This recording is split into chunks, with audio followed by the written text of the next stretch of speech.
ओम शांति। बाबा कहे ओम शांति अर्थ सहित बोलना है, अर्थात स्मृति रहे कि मैं आत्मा शांत स्वरूप हूँ। मैं आत्मा शांति के सागर परमपिता परमात्मा की संतान हूँ और मैं आत्मा शांति धाम की रहने वाली हूँ। इस स्मृति से, प्यार से सभी आत्माओं को ग्रीट करना है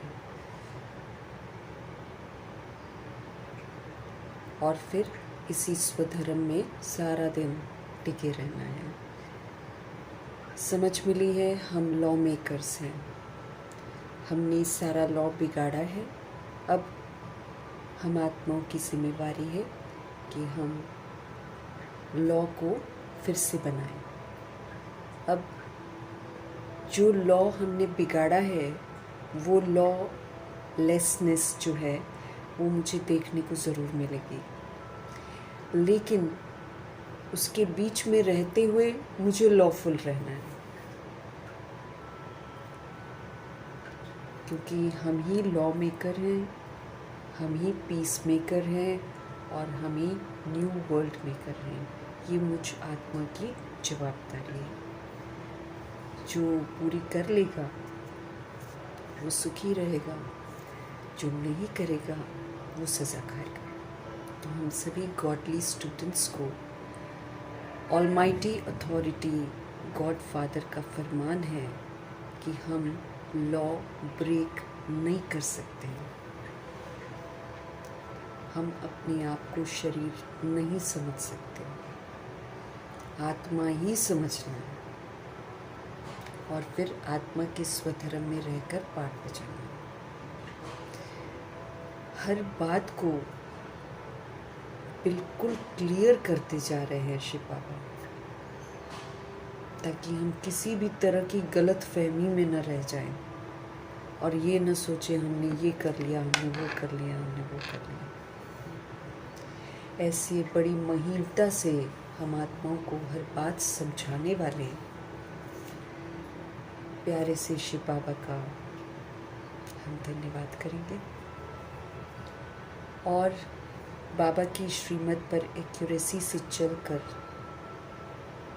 लॉ मेकर, पीस मेकर और न्यू वर्ल्ड मेकर बनने का सबूत देने वाले व्यक्त ब्रह्मा, अव्यक्त ब्रह्मा, गुप्त बड़ी माँ, big brother, great great grandfather का रोल प्ले करने वाली आत्मा ब्रह्मा जी का तहे दिल से हम धन्यवाद करेंगे। धन्यवाद करते हुए दोनों ज़बरदस्त लाइट्स को हाजिर नाजिर करते हुए उनके महावाक्य हम उन्हीं से समझेंगे। ये समझ जो है पूरे वायुमंडल में भी फैले, पूरे तत्वों में भी फैले, पूरी प्रकृति में भी फैले, ये इसकी बड़ी ज़रूरत है। मीठे बाबा की मीठी समझ यूनिवर्स में मौजूद सभी आत्मा भाइयों तक भी पहुँचे, ये भी इसकी भी बड़ी ज़रूरत है।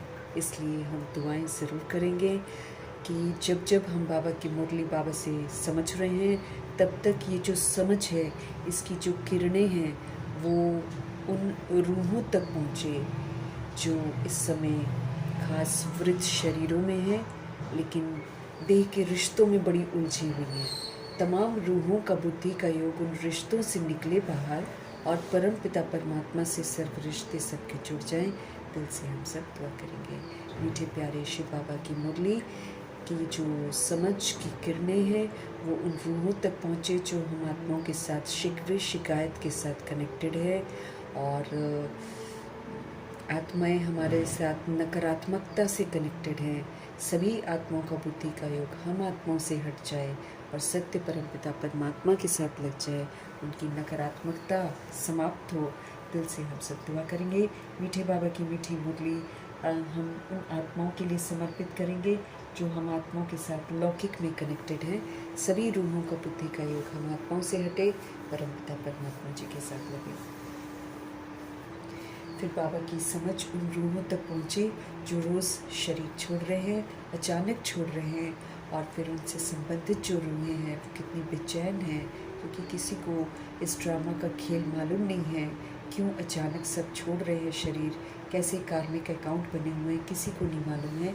तो सब तक बाबा की समझ ज़रूर पहुँचे, ताकि आत्मा को राहत मिले, सुकून मिले, और सभी आत्माएं अपना बुद्धि का योग देहधारियों से हटाकर परमपिता परमात्मा से जोड़ लें। मीठे बाबा की मीठी समझ उन रूहों तक पहुँचे जो इस समय गर्भ में प्रवेश कर गई हैं। उन तमाम रूहों का बुद्धि का योग परमपिता परमात्मा से लगा रहे और उनके अच्छी जगह जन्म हो। दिल से हम सब दुआ करेंगे। हॉस्पिटलों में जो पीड़ित अवस्था में है, घरों में पीड़ित अवस्था में है, उनके लिए समर्पित करेंगे। जो प्राकृतिक आपदाओं की रोज शिकार हो रही हैं, जो दैहिक हिंसाओं की शिकार हैं, उन आत्माओं तक बाबा की समझ पहुँचे। माया के प्रकोप के कारण अनबेली हो गई हैं या तंत्र मंत्र के कारण अनबेली हो गई हैं, उन रूहों तक बाबा की समझ पहुँचे। जो रूहें वाम मार्ग में चली गई हैं, जो रूहें वाम मार्ग में जाने की तैयारियां कर रही हैं, उन रूहों तक प्रभु जी की समझ पहुँचे। जो कुमार कुमारियों के शरीरों में है, जो छोटे शरीरों में विराजमान आत्माएं हैं, उन रूहों तक प्रभु जी की समझ पहुँचे। जो अपनी संस्था बनाकर बैठे हैं, खुद भी गुमराह हैं, दूसरों को भी गुमराह कर रहे हैं, उन रूहों तक प्रभु जी की समझ पहुँचे।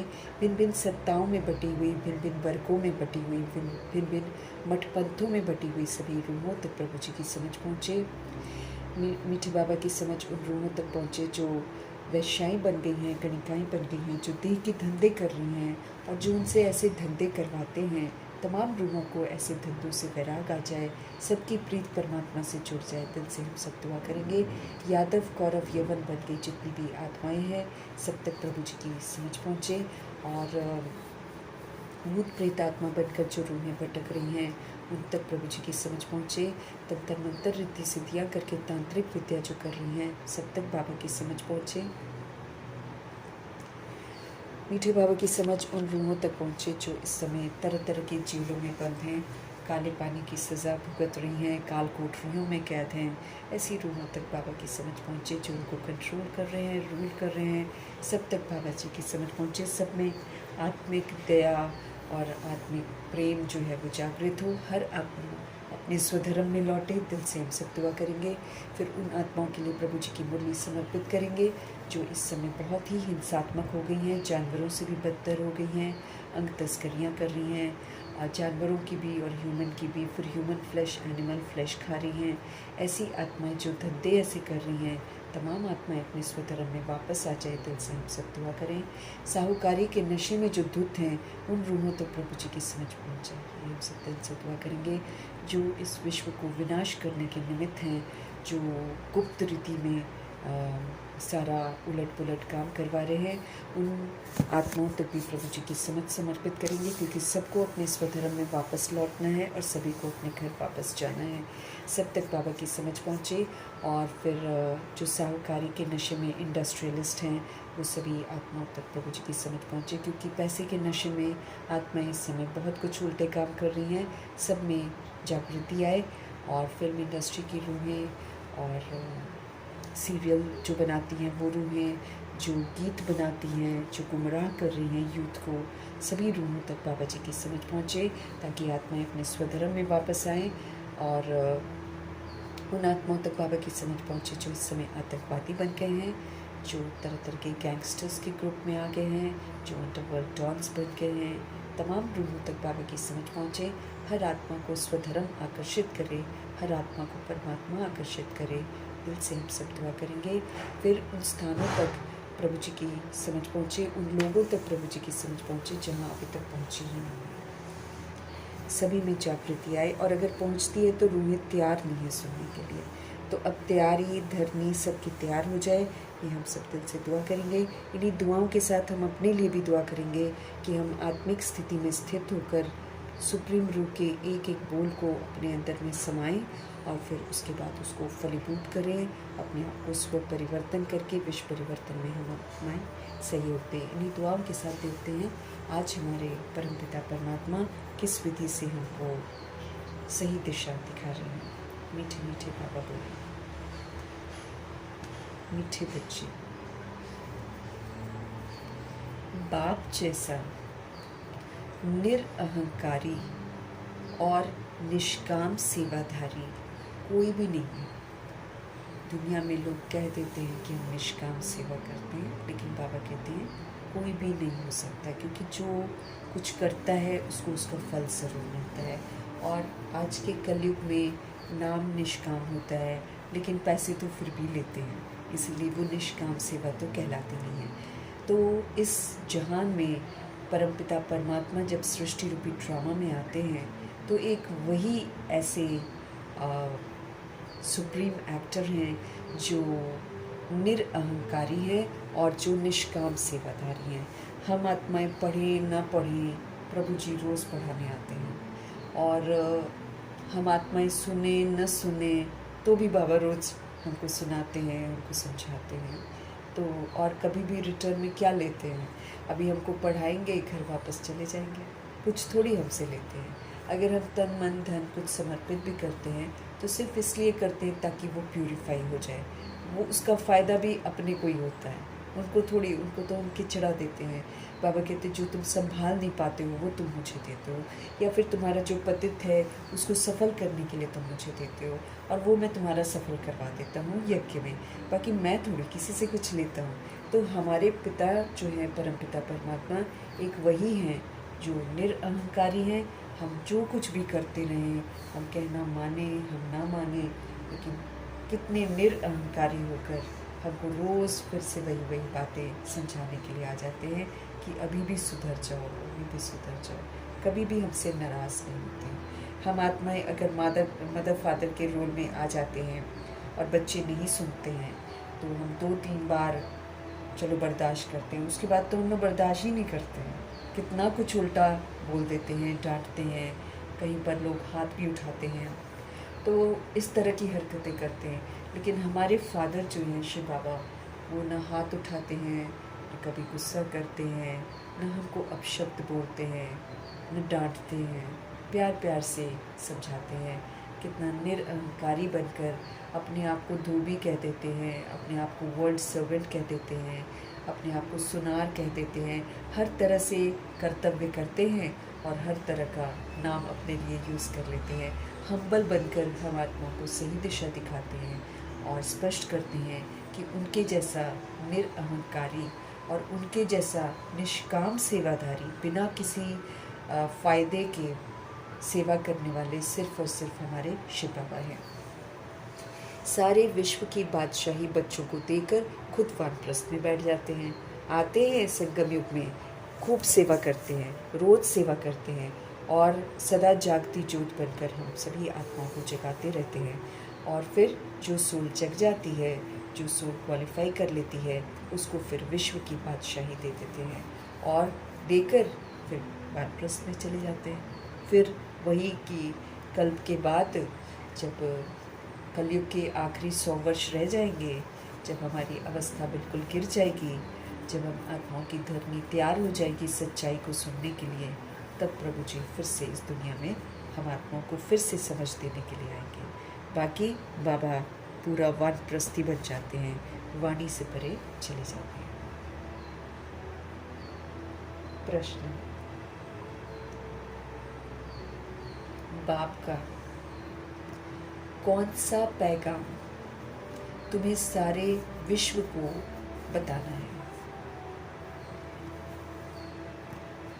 बाप का कौन सा पैगाम तुम्हें सारे विश्व को बताना है? उत्तर है सभी को बताओ, सभी को बताओ कि तुम दुख हरता सुख करता के बच्चे हो। उसके लिए हमको बड़ा ध्यान रखना है कि जब हम किसी को बताते हैं तो हमको दुखी नहीं होना है, फिर हमको सदा सुखी रहना है। सभी को बताओ कि तुम दुख हरता सुख करता के बच्चे हो, तुम्हें कभी भी किसी को दुख नहीं देना, तुम्हें कभी भी किसी को दुख नहीं देना है। फिर उसके लिए बाबा हमको स्पष्ट करते हैं कि दुख देना किसे कहते हैं, क्योंकि कई रूहें फिर ये समझना शुरू करती हैं कि घर गृहस्थ में अगर कोई सोल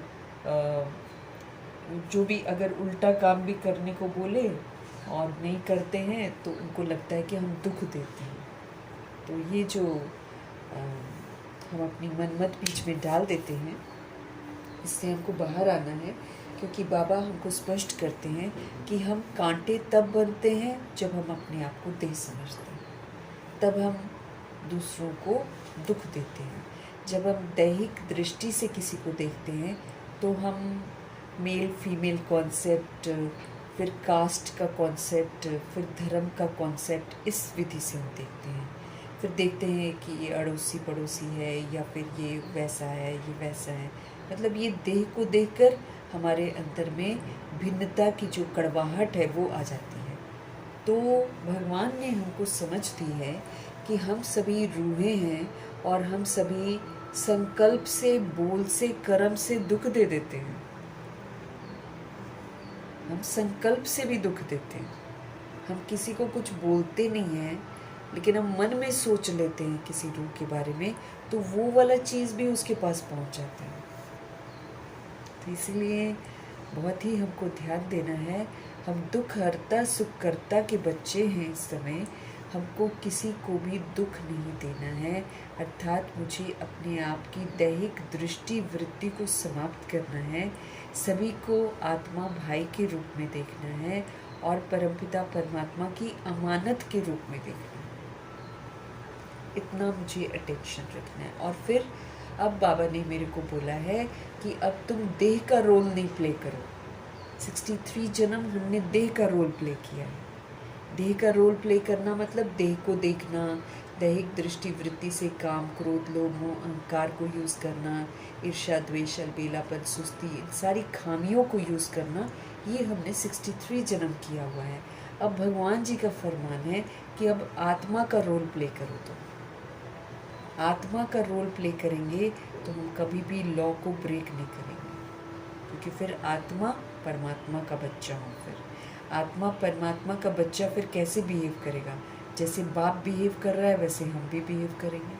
तो इसीलिए हमको ध्यान रखना है कि हमको किसी को भी दुख नहीं देना है, लेकिन ये दुख देना मुझे समझना है कि दुख देना होता क्या है। अगर हम आत्मा बनकर, आत्मा को देखकर, सबको प्रभु की अमानत समझकर, ट्रस्टी बनकर, सेवाधारी बनकर, सतोगुणी सतयुगी पाठ बजा रहे हैं, तब हम किसी को दुख नहीं दे रहे हैं। बाकी इसके अतिरिक्त जो भी हम करते हैं उससे हम दूसरी रूह को दुख देते हैं। हम थॉट से भी दुख देते हैं, हम बोल से भी दुख देते हैं, और हम कर्मों से भी दुख देते हैं। हम दृष्टि से भी दुख देते हैं, हम वृत्ति से भी देते हैं, हम कृति से तो देते ही हैं। 63 जन्म हमने यही किया है। और अभी बाबा से भी मुरली पढ़ते पढ़ते उसकी जो महीनता है वो अब समझ में आ रही है कि किस किस चीज़ से हमने कितने कितने दुख मुरली पढ़ते हुए भी दिए हैं। जब तक हम अपने आप को देह समझ रहे हैं तब तक तो हम दुख ही दे रहे हैं, तब तक हम दुख हरता सुख करता के बच्चे ही नहीं बने।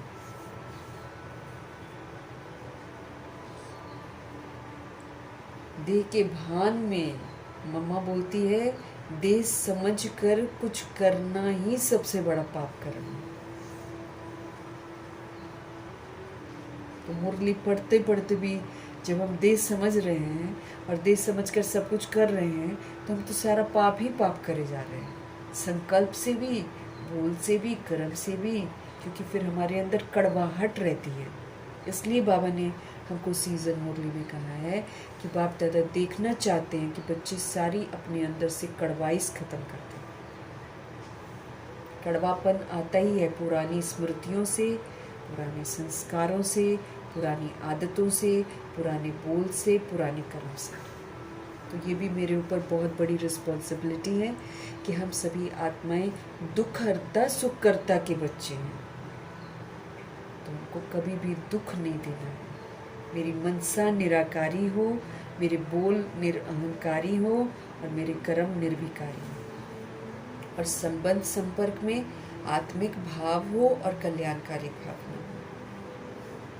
बाबा ने हमको कल 4 चीज़ें बोली हैं ना, सुबह से लेकर रात तक चेक करो, अपने संकल्पों को, बोल को और कर्म को और संबंध संपर्क में कैसे आते हो, सेवा में कैसे आते हो, और चेक करो कि क्या उसमें आप लॉ ब्रेक करते हो। अब जहाँ हम देह समझते हैं वहाँ हम लॉ ब्रेक कर रहे हैं और हम दूसरी सोल को दुख दे रहे हैं, अपना हिसाब किताब उसके साथ बनाए जा रहे हैं। कितनी कड़ी नज़र रखनी है। लॉ ब्रेकर होंगे, दुख की दुनिया बनाएंगे तो दुख की दुनिया में जाएंगे और अंत में भी दुख देखेंगे। त्रेता युग के एंड में मुरली पड़ी है, बाबा के बने हैं, कहीं श्रद्धा से हमने कुछ दिया भी है तो उसके लिए त्रेता युग के एंड में आ जाएंगे, मुँह चुरा खा के मानी मिल जाएगा। सज़ा खाएंगे, फिर थोड़ा सा रोटी टुक्कड़ दे दिया जाएगा, ये ले खा ले। सत्युग में थोड़ी घुसने देंगे बाबा।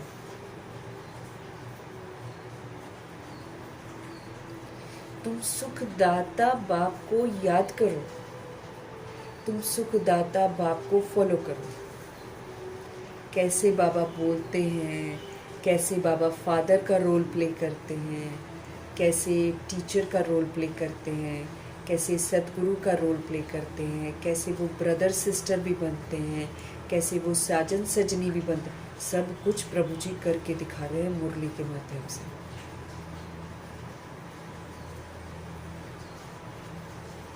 तुम सुखदाता बाप को याद करो, तुम उनको फॉलो करो तो आधा कल्प के लिए तुम सुखधाम में चले जाएंगे।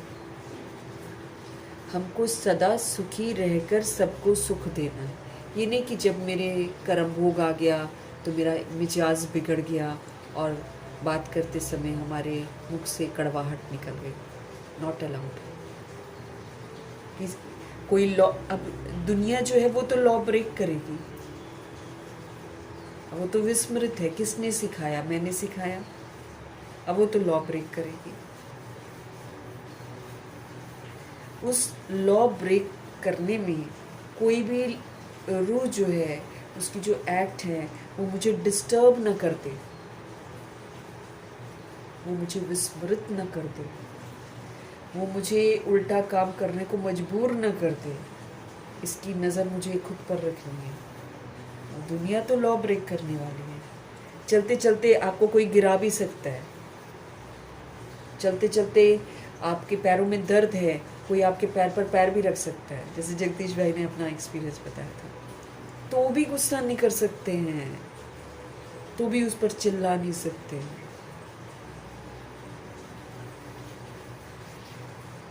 उनको ऐसे ही सिखा कर भेजा गया था।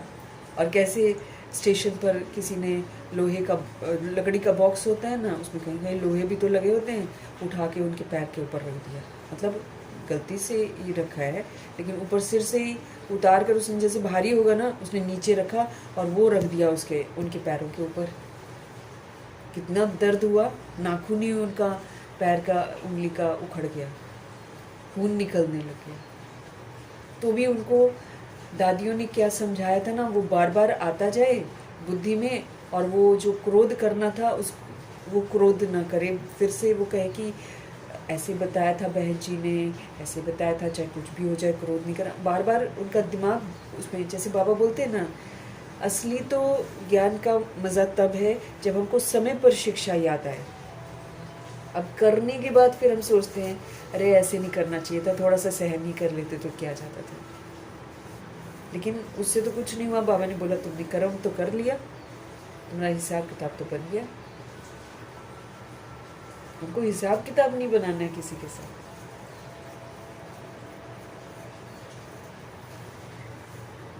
उन्होंने ऐसे करते करते, जब उनके बुद्धि में बार बार जो बहनों ने, गुलजार दादी या जो भी इन्होंने समझाया था ना, वो बार बार उनके दिमाग में आता रहा और उन्होंने गुस्सा ही नहीं किया। तब तक मामला ही ठंडा हो गया। जिसने पहले तो वो अकड़ रहा था, जिसने बॉक्स रखा, बाद में उसने माफ़ी मांग ली, बात खत्म हो गई। लेकिन जगदीश भाई ने गुस्सा नहीं किया। आया गुस्सा उनको, अब खून निकलेगा, नाखून उखड़ जाएगा। हम आप जैसे तो चिल्लाएंगे ना, और घर वालों में से किसी ने कर दिया तो उसको तो 100 बातें सुनाते हैं। हमको बहुत ध्यान देना है। हमको ये भी समझ के रखना है कि मना एक तो हमारे पेपर भी होंगे, एक हम जानते हैं कि on the journey, on the return journey हम हैं, तो हम हमारी जो मुलाकात है वो द्वापर युग और कलयुग की सोल्स के साथ जो मैंने पार्ट बजाया हुआ है उनके साथ ज़रूर होगी मुलाकात। हमारा रिटर्न जर्नी है ना, हमको सब कुछ रिटर्न होगा, लेकिन प्रभु जी ने क्या बोला है, लॉ ब्रेक नहीं करना है तुमको, चाहे कुछ भी हो जाए।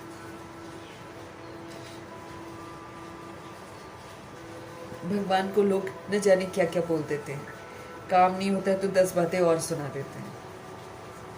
बाबा कभी लॉ ब्रेक करते हैं? चलो ठीक है, बाबा तो निराकार है, हम अपने ब्रह्मा जी को देख लें, गजब की पर्सनालिटी, गजब की पर्सनालिटी है ब्रह्मा जी। कभी भी लॉ ब्रेक ही नहीं किया, कभी नहीं।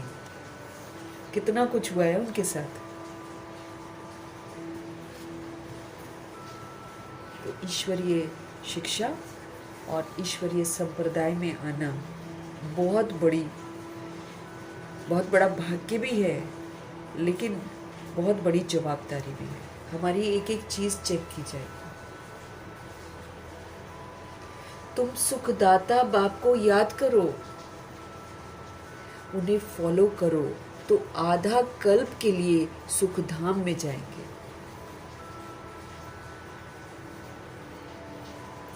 ये पैगाम सबको देना है। ये जो बाबा मेरे को बोल रहे हैं, यही पैगाम मुझे सबको देना है, लेकिन बहुत ध्यान रखना है कि मैं मास्टर दुख हरता सुख करता बनकर पाठ बजा रही हूँ, तब मैं ये संदेश किसी को दे सकती हूँ। जैसे कल बाबा ने बोला, लॉ ब्रेक करने वाला दूसरे पर लॉ नहीं चला सकता है।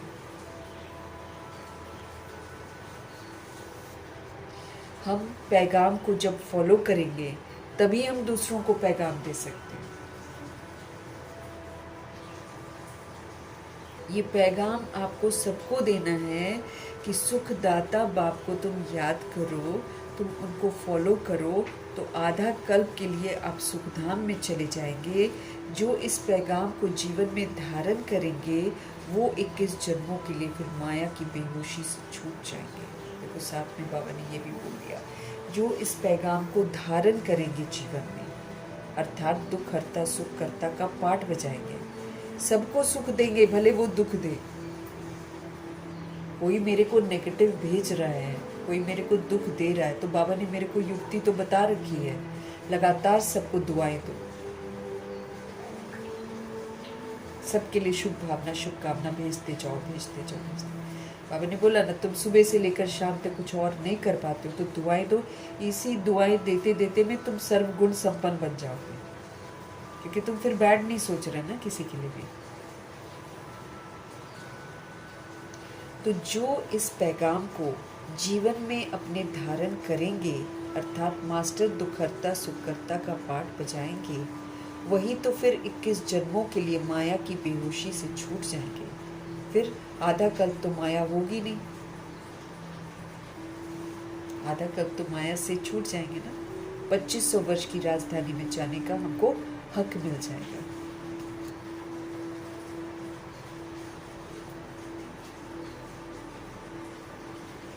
गीत है, हमारे तीर्थ न्यारे हैं। हमारा तीर्थ सबसे बड़ा याद की यात्रा है। कहीं भी रहते इस यात्रा पर हमको रहना है, तो मंजिल पर हम पहुंच जाएंगे।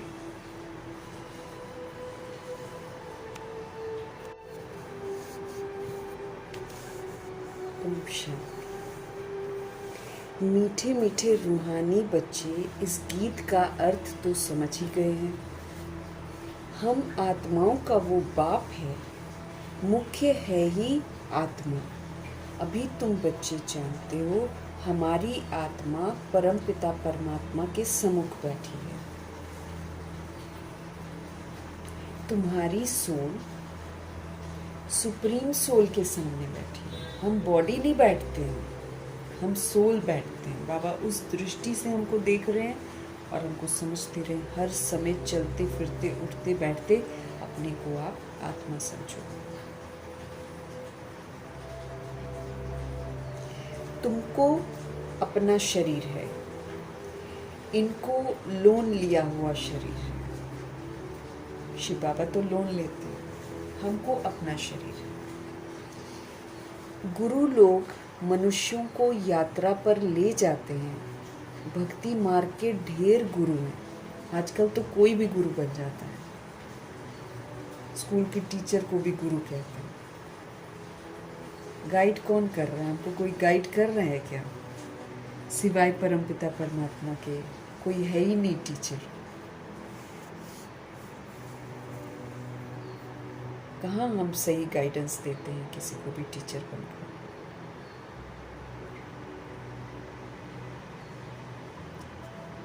गुरु लोग मनुष्यों को यात्रा पर ले जाते हैं। भक्ति मार्ग में ढेर गुरु हैं। भारत में तो स्त्री जो है वो अपने पति को भी गुरु और ईश्वर समझती है। आज के कलयुग में जो हस्बैंड है उसको भी गुरु, उसको भी ईश्वर समझती है। गालियाँ खाती है, डांट खाती है, सब कुछ करती है। फिर देखो तो करवा चौथ में व्रत रख रही होती है। फिर देखो तो करवा चौथ में उसके पैर छू रही होती है।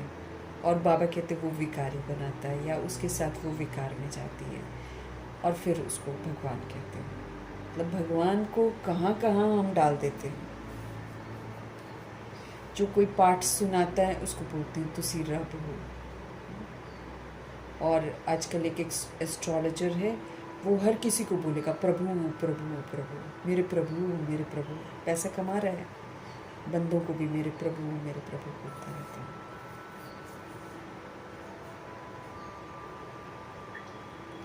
भारत में तो स्त्री अपने पति को भी गुरु ईश्वर समझती है। मतलब कलयुग का दौर हम इतना बिगाड़ देते हैं कि हमको समझ में नहीं आता है कि भगवान कौन है।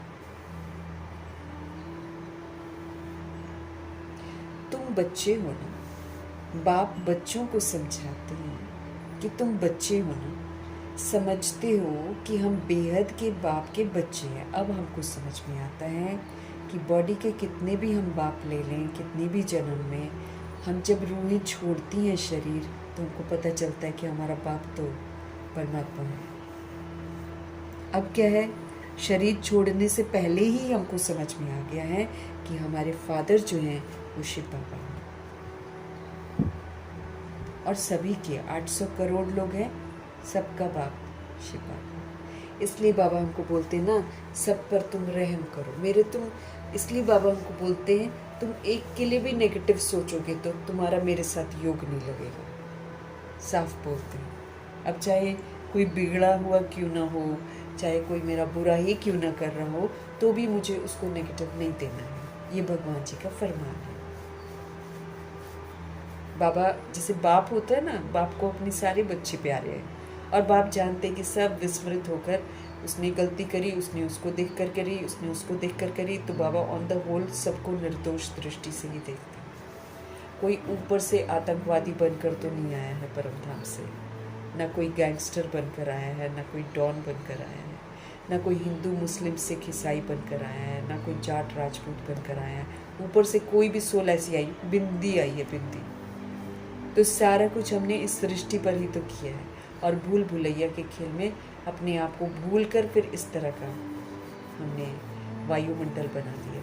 इसलिए बाबा बोलते हैं कि अब हम किसी के लिए भी नेगेटिव नहीं सोच सकते, एक के लिए भी नेगेटिव नहीं सोचना है।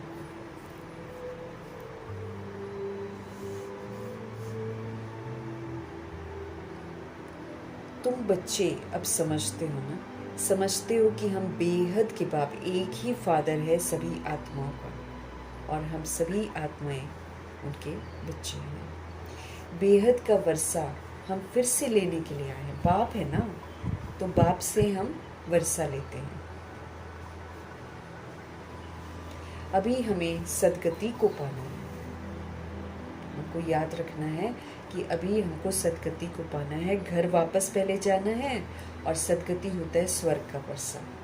ये हमको कमाना है। बिना कमाए इसमें से एक दिन का भी नहीं हमको मिलेगा, कमाना पड़ता है।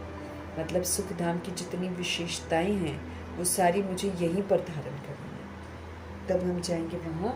और अगर मेरे को घर वापस इज्जत से जाना है तो फिर मुझे सतोगुणी बनकर पाठ बजाना। सभी को 7 गुणों का सुख देना है। हमें 7 गुणों का स्वरूप बन जाना है, जैसे ब्रह्मा जी बन जाते हैं। कोई फिर उनको विस्मृत नहीं कर पाया कि वो एक सतोगुणी आत्मा है। कहीं भी हम जीवन उनकी देख सकते हैं, उनकी खुली किताब है उनका जीवन ब्रह्मा बनने के बाद। तो ब्रह्मा बनने के बाद उनके साथ क्या क्या हुआ और फिर उन्होंने कैसे शुरू से अपने आप को स्वधर्म में टिकाया, इसका सबूत उन्होंने दिया हुआ।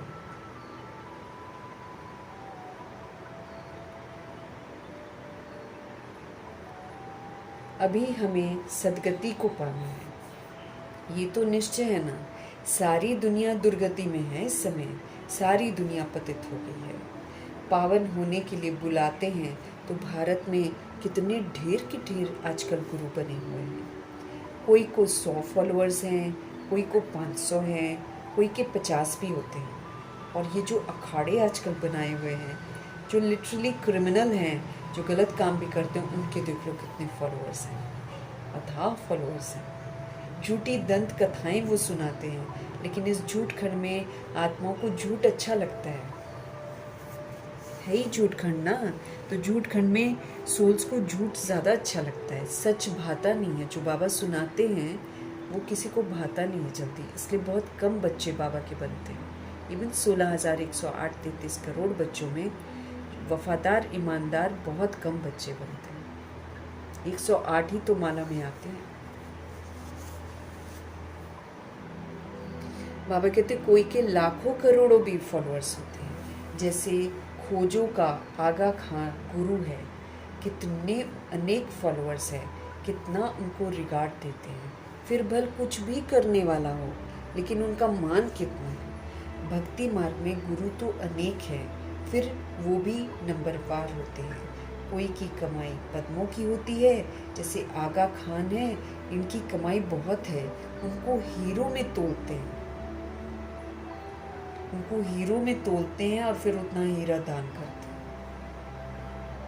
उनके शिष्यों ने क्या किया, उनको हीरे में तोला। एक तरफ हीरे, दूसरी तरफ उनका गुरु। हीरे दान करते हैं, कितने हीरे होंगे। आजकल सोने में तो बहुत को वज़न कर देते हैं, बहुतों को वज़न कर देते हैं। दूसरा प्लैटिनम होता है, ये सोने से भी ज़्यादा कीमती होता है प्लैटिनम, वो भी वज़न कर दिया था। गुरु का मर्तबा देखो कितना है इस झूठखंड में। ऐसे गुरु लोग तो ढेर हैं। अब इस सतगुरु को तुम क्या देंगे। बाबा कहते वो तो देहधारी गुरु है। कोई उनको प्लैटिनम में तोलते हैं, कोई हीरो में तोलते हैं, कोई सोने में भी तोल देते हैं और फिर उतना दान करते हैं जो उनके शिष्य होते हैं। अब बाबा कहते हैं ये जो सतगुरु है शिव बाबा, इनको तुम क्या देंगे और उनको वज़न करेंगे क्या। हीरे वज़न कर देंगे है कि मतलब कुछ बाबा जितना इम्पोर्टेंट और वैल्यूएबल है, क्या हम किसी चीज़ में उनको तोल सकते हैं। उनको वज़न करेंगे, हीरे वज़न कर देंगे। उनका वज़न हो सकता है क्या। उनका खुद का ही वज़न नहीं है, ज्योति बिंदु है वो, शिव तो है ही बिंदु। उनका वज़न तुम क्या कर सकेंगे, क्या दोगे तुम भगवान को। ये तुम्हारा गुरु कितना वंडरफुल है, हमारा शिव बाबा कितना वंडरफुल है। सबसे हल्का है, बिल्कुल ही सूक्ष्म है। तुम्हारा गुरु एक ही है, तुम जानते हो। शिव बाबा तो दाता है, देने वाला है। भगवान कभी कुछ ले ही नहीं सकता है किसी से, वो तो देते हैं। ईश्वर अर्थ दान तो सब करते हैं, तो समझते हैं दूसरे जन्म में हमको इसका एवज़ा मिल जाएगा। लोग यही सोचकर दान करते हैं ना कि दूसरे जन्म में हमको इसका एवज़ा मिलेगा। कामना तो रखते हैं सब, निष्काम कोई नहीं करता है, कुछ ना कुछ अंदर रहता ही है कामना। कामना तो सभी रखते हैं, बाबा कहते हैं। अब ये तो है बेहद का बाप, हमारा शिव बाबा ये तो सभी आत्माओं का बाप है। इन जैसी निष्काम सेवा कोई कर ही नहीं सकता है। निष्काम सेवा कोई कर नहीं सकता है। निष्काम सेवा भी कैसी है, बच्चों को विश्व का, बच्चों को सुख धाम का मालिक बना देते हैं। कीचड़े से निकालते हैं हमको, दलदल से निकालते हैं हमको, फिर कितना निखारने की मेहनत करते हैं। रोज देखो हमको बार बार यही समझा रहे हैं कि तुम आत्मा हो। हम वो भी निरंतर नहीं समझ रहे हैं। वो कह रहे हैं अब आत्मा का रोल प्ले करो, अब आत्म अभिमानी बनो, अब सर्व संबंध तुम मुझसे बनाओ, अब तुम मुझसे अनुभव कर लो ताकि तुमको कल रोना ना पड़े। क्योंकि देहधारियों के लिए कुछ सोचेंगे तो रोना पड़ेगा। इसलिए बाबा कहते हैं सर्व संबंधी तुम किसको बना लो? शिव को बना लो। बाबा सारे संबंधों का हमको सुख देंगे।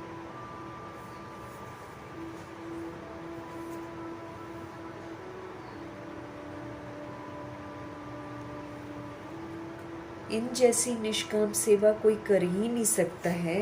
निष्काम सेवा भी कैसी है कि बच्चों को विश्व का सुखधाम का मालिक बना देते हैं प्रभु जी। बाबा खुद थोड़ी विश्व का मालिक बनते हैं। अब हेवन स्थापन करते हैं, इतना सुंदर हेवन है, लेकिन हेवन में कहाँ जाते हैं? भगवान जी तो पतित दुनिया में आते हैं, हम पतितों को पावन बनाते हैं। खुद थोड़ी विश्व का मालिक बनते हैं। उनको कहा जाता है सुख का सागर, शांति का सागर, पवित्रता का सागर। बच्चों को हर एक बात अच्छी रीति समझाई जाती है। एक ही बाप से तुमको जीवन मुक्ति मिल जाती है। बाबा से ही हमको मुक्ति मिलेगी और बाबा से ही हमको जीवन मुक्ति मिलेगी। जीवन मुक्ति है स्वर्ग का वर्षा।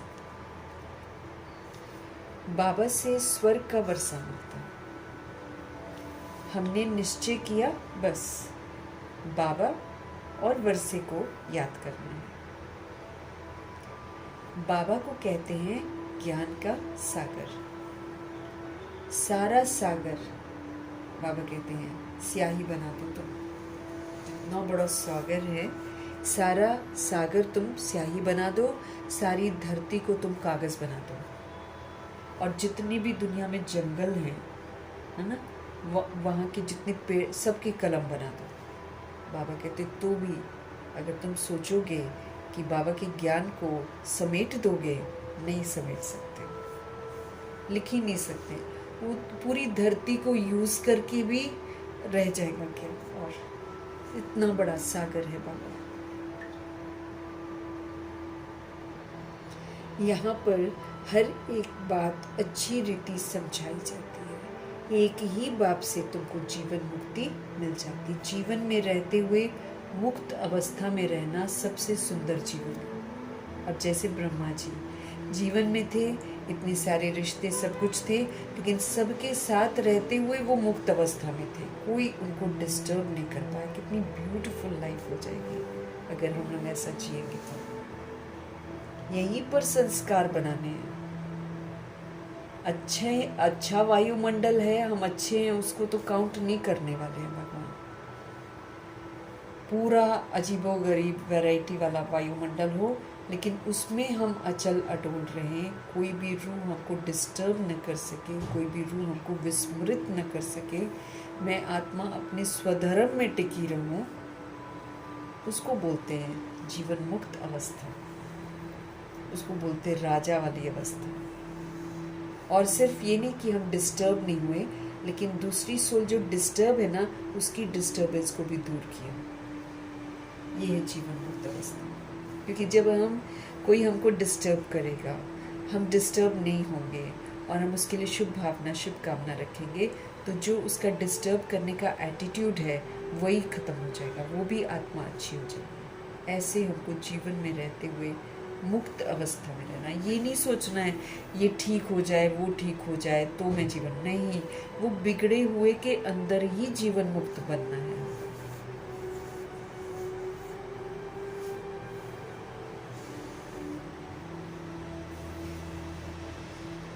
बच्चों को हर एक बात अच्छी रीति समझाई जाती है। एक ही बाप से तुमको जीवन मुक्ति मिल जाती है, बाबा से स्वर्ग का वर्षा मिलता है। निश्चय किया बस बाबा और वर्षे को याद करना है। बाबा को याद करना है, वर्षे को याद करना है, क्योंकि याद करेंगे तो हम सुधरेंगे, याद करेंगे तो वर्षा हम कमाएंगे। इनको कहते हैं ज्ञान का सागर। शिव बाबा को कहते हैं ज्ञान का सागर। सारा सागर स्याही बना लो, सारा जंगल कलम बना लो, सारी धरती को कागज बना लो, तो भी इस ज्ञान का एंड हो नहीं सकता। इसलिए बाबा के ज्ञान की कोई भी किताब बनती नहीं।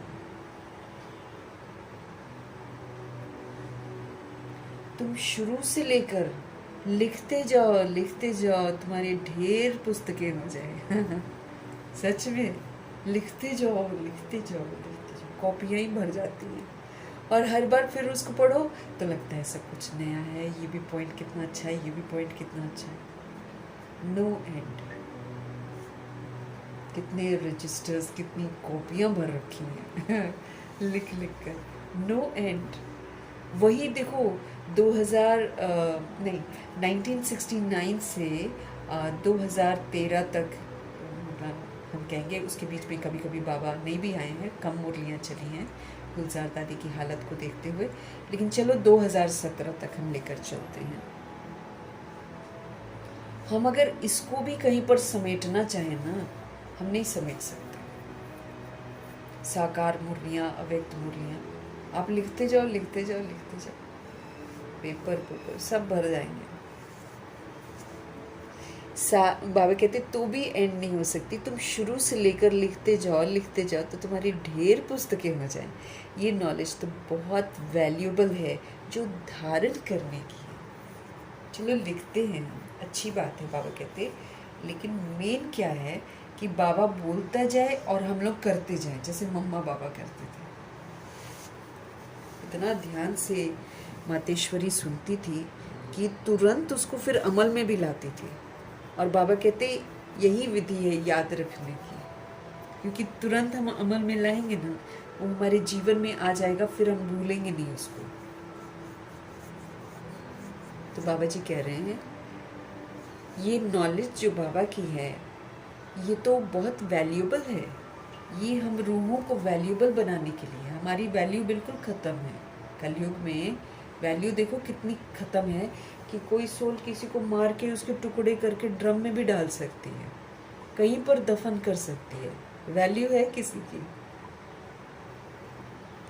लेकिन भगवान फिर से हमको वैल्यूएबल बना रहे हैं।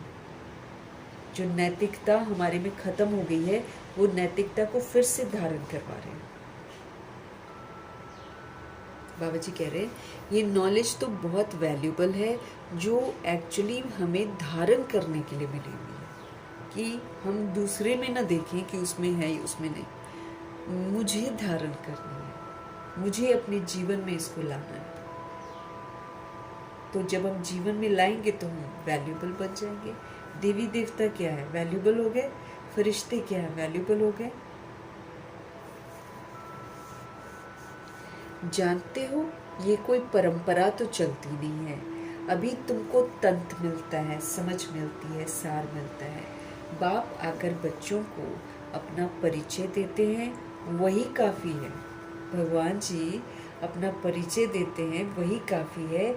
बाप का परिचय देने से, रचता को जानने से, रचना को भी आप जान जाते हो। भगवान को जानो तो सब कुछ जान लिया, क्योंकि वही तो सागर है, वही तो ज्ञान का सागर है। तो उनको जानना मतलब सब कुछ जान लेना।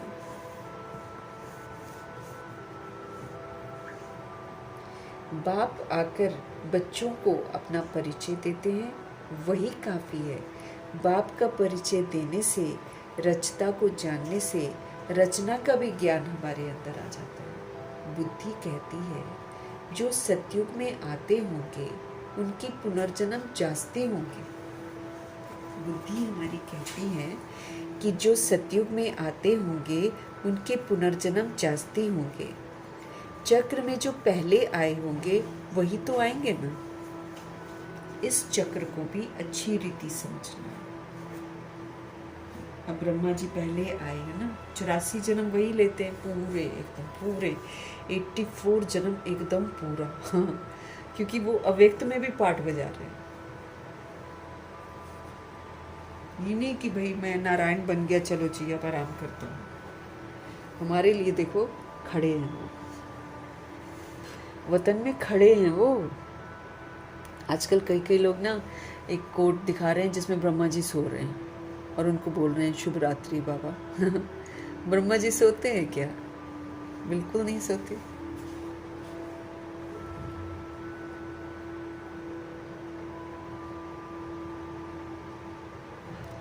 बाप का परिचय देने से,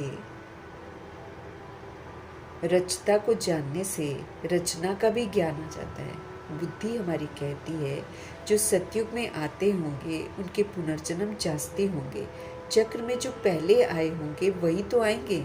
इस चक्र को भी अच्छी रीति हमको समझना है। गीत में भी सुना है हमारे तीर्थ न्यारे हैं।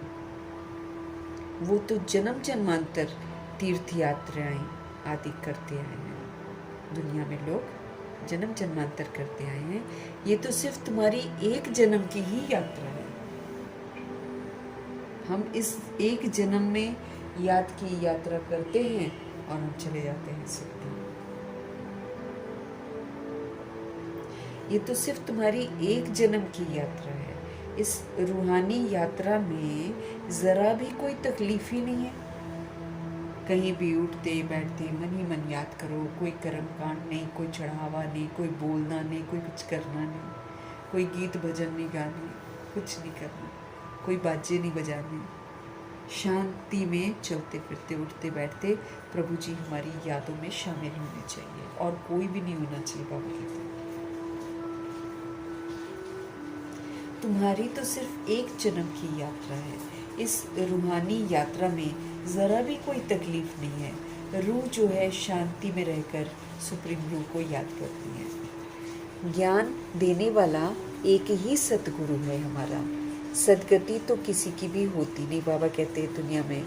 और वो है सुप्रीम ज्ञान का सागर। सर्व की सदगति हो जाती। जब शिव बाबा आते हैं तब सदगति होती है, क्योंकि बाबा फिर क्वालिफाई करना सिखाते हैं, फिर हम लोग लायक बनते हैं, तब जाकर हमारी सदगति होती है, तब जाकर हमको सुख का वर्षा मिलता है। बाबा कहते हैं दुनिया में इतने गुरु हैं लेकिन ज्ञान देने वाला तो एक ही सतगुरु है। सदगति किसी की भी होती नहीं है, कितने भी गुरु कर लो। यहाँ तो सुप्रीम ज्ञान का सागर सर्व की सदगति करने के लिए आते हैं। बाकी और हमको क्या चाहिए?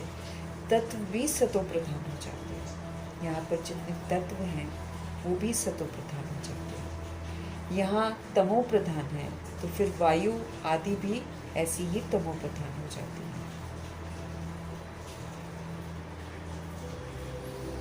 यहाँ तमो प्रधान है तो वायु आदि भी ऐसी ही तमो प्रधान हो जाती है। अब अगर हम बोले कि वायु दूषित है ना, पानी दूषित है, क्योंकि हम लोग दूषित हो गए, अब इंसान हो गया, इसलिए सारी चीजें हो गई।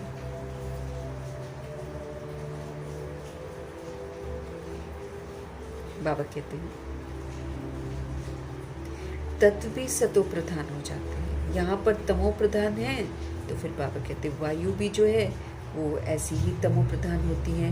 कितनी अर्थक्वेक आदि होती है। सतयुग में तो बाबा कहते हैं ऐसा कुछ होता नहीं। दुख देने वाली कोई चीज़ ही नहीं होती है वहाँ पर दुख देने वाली कोई चीज़ नहीं होती। अभी असम में बाढ़ है, कैसे लोग बेघर हो जाते हैं। ऐसी चीज़ें सिर्फ यहीं पर होती है। और जस्ट बिकॉज हम लोग का कर्मा खराब हो गया है, हम लोग धरती को तंग करते हैं, धरती हमको दुख देती है।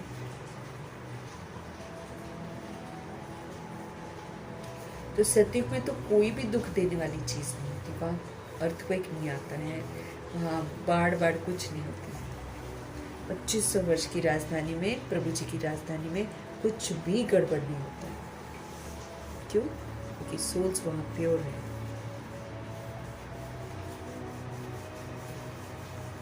सतयुग में तो कोई भी दुख देने वाली चीज़ नहीं होगी। बाप हमारे है ही दुख हरता सुख करता।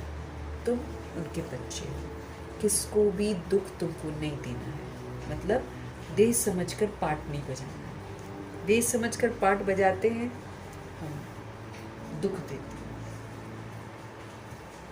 अब बच्चों को टीचर जब डांटती हैं, है ना, या हम लोग घर के बच्चों को डांटते हैं, तो वो तो एक रूह है ना, वो उसको कौन सी बात लग जाती है वो तो वही जाने, लेकिन मेरा हिसाब किताब उसके साथ बच जाएगा। इसलिए बाबा हमको सावधान कर रहे हैं कि हम जब देह भान और अभिमान में आते हैं तब हमारे अंदर कांटे आते हैं। तो अब इन कांटों से मुझे मुक्त होना है, तो मुझे आत्मा का रोल प्ले करना है।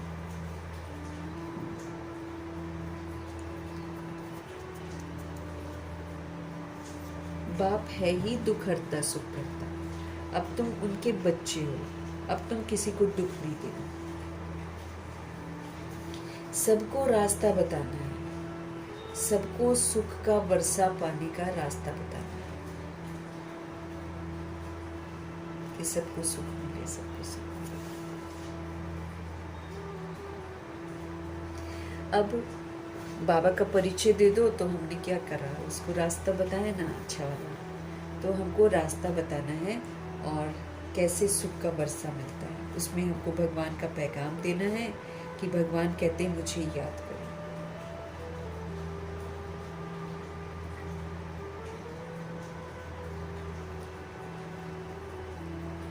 अब बाप कहते हैं तुमको सुख ही देना है सब, उसके लिए फिर मुझे सदा सुखी रहना है। सबसे पहले जब मैं सुखी रहूंगी तभी मैं सुख दे सकती हूँ।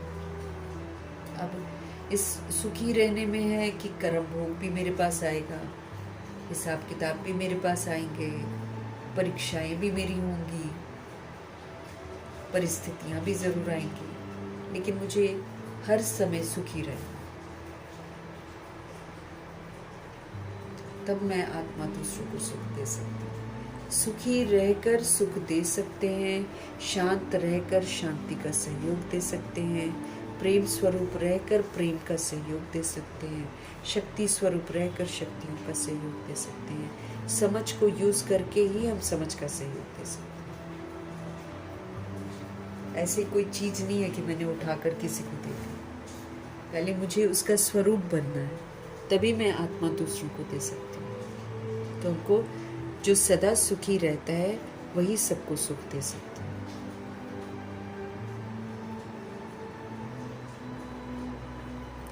अब बाप कहते हैं तुमको सुख ही देना है।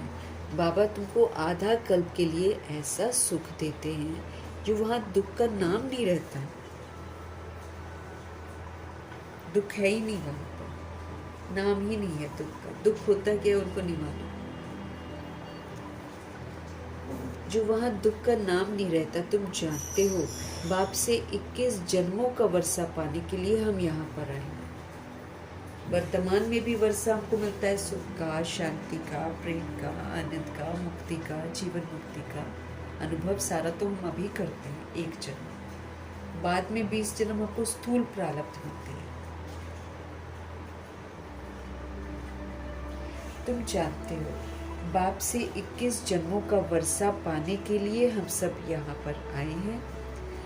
तुम स्टूडेंट हो ना, तुम स्टूडेंट हो, तुम्हारी दिल में है कि शिव बाबा से स्वर्ग का सुख लेते हैं तो सब दुख दूर हो जाए।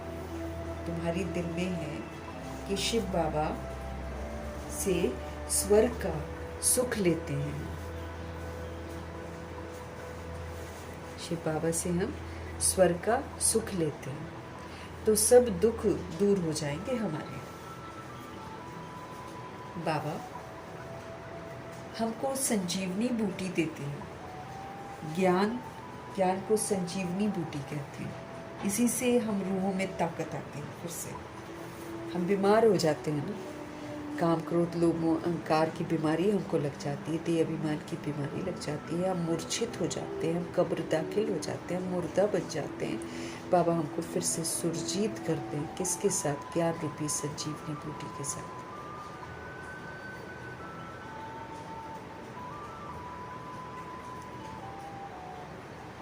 तुम स्टूडेंट हो ना, तो तुम्हारी दिल में है कि शिव बाबा से स्वर्ग का सुख लेते हैं, तो जब सुख लेते हैं तो सब दुख दूर हो जाएंगे। बाबा हमको संजीवनी बूटी देते हैं सुरजीत होने के लिए, फिर 21 जन्म कभी भी आप मूर्छित नहीं होंगे।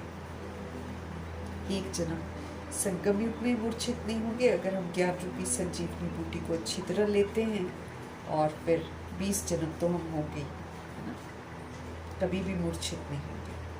वो संजीवनी बूटी है मन मना भव, मन से प्रभु को याद करना। सर्व का सदगति दाता एक ही बाप है। तो ज्ञान की संजीवनी बूटी से हमको समझ में आता है कि हमको अपने मन को प्रभु में लगाना। तो मन मना भव का मंत्र जो मिलता है वो ज्ञान से ही हमको मिलता है ना। सुरजीत करते हैं बाबा, हमको होश में लाते हैं। सभी का सदगति दाता एक शिव बाबा है, उनको निराकार कहते हैं, उनको निरअहंकारी कहते हैं। इसीलिए हमको आखिरी लेसन ब्रह्मा जी से यही मिला कि हमको निराकारी, निरअहंकारी और निर्विकारी बनना है।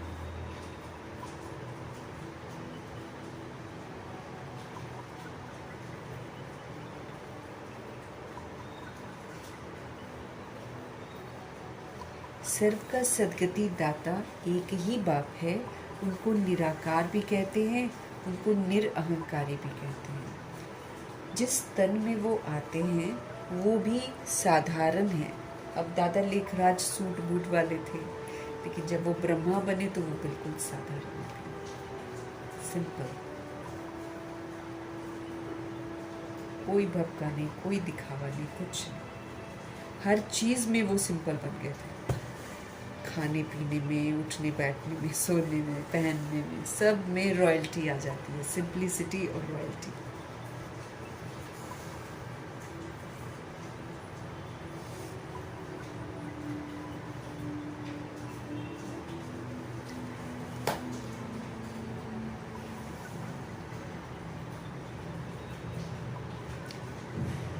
बाप कहते हैं, dear children, I am your obedient father. भगवान ऊंची हस्ती, हम लोग दे अभिमान में कितना अकड़ जाते हैं, अकड़ू बन जाते हैं हम लोग। यहाँ देखो, ऊंची ते ऊंची हस्ती क्या कह रहे हैं, dear children, I am your obedient father, मैं तुम्हारा आज्ञाकारी पिता हूँ। कितना निरअहंकारी है, हमको तो वैसे ही डूब डूब मरना चाहिए जब हम अहंकार करते हैं। तो बड़े आदमी हमेशा ऐसे लिखते हैं, I am obedient servant. Office वगैरह में काम करते हैं ना, तो नीचे सही जब करते हैं, सिग्नेचर करते हैं, तो शुरू में हम लोग देखते थे ओबीडियंट लिखते हैं, ओबीडियंट सर्वेंट। अपने को श्री कभी नहीं लिखेंगे। आजकल तो लिखते हैं श्री श्री फलाना, है ना, ये जो रवि शंकर जी हैं, ऐसे श्री श्री की उपाधि लेकर बैठे हुए हैं। और भी कितने सारे लोग हैं, श्री श्री 108 जगत गुरु।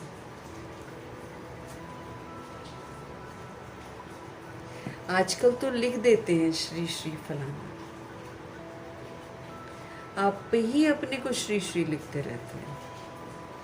अब श्री श्री का दर्जा तो सिर्फ शिव बाबा का है, और जो उनकी श्रेष्ठ मत पर चलकर श्रेष्ठ बनता है उसको मिलता है श्री टाइटल, जैसे श्री लक्ष्मी, श्री नारायण। और तो किसी को बोल ही नहीं सकते। यहाँ तो शादियों के कार्ड के ऊपर लिखते हैं श्रीमती और श्रीमान सो एंड सो।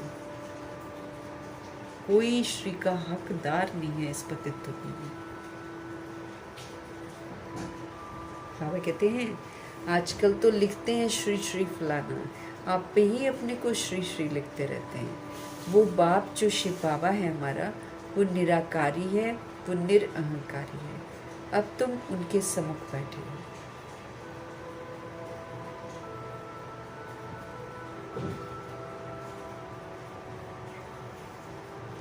वो बाप है निराकारी, निरअहंकारी। अब तुम उनके सम्मुख बैठे हो, जानते हो वो हमारा फादर भी है।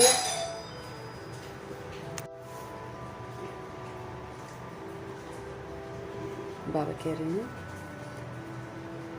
तुम अभी उनके सम्मुख बैठे हो, जानते हो वो हमारा बाप है, हमारा टीचर है, हमारा सतगुरु है। बाकी तो सब भक्ति मार्ग के अनेक गुरु हैं, गुरुओं के भी गुरु होते हैं, इनका कोई गुरु नहीं है। ये सत बाबा है, सत टीचर है, ये हमारा सतगुरु है।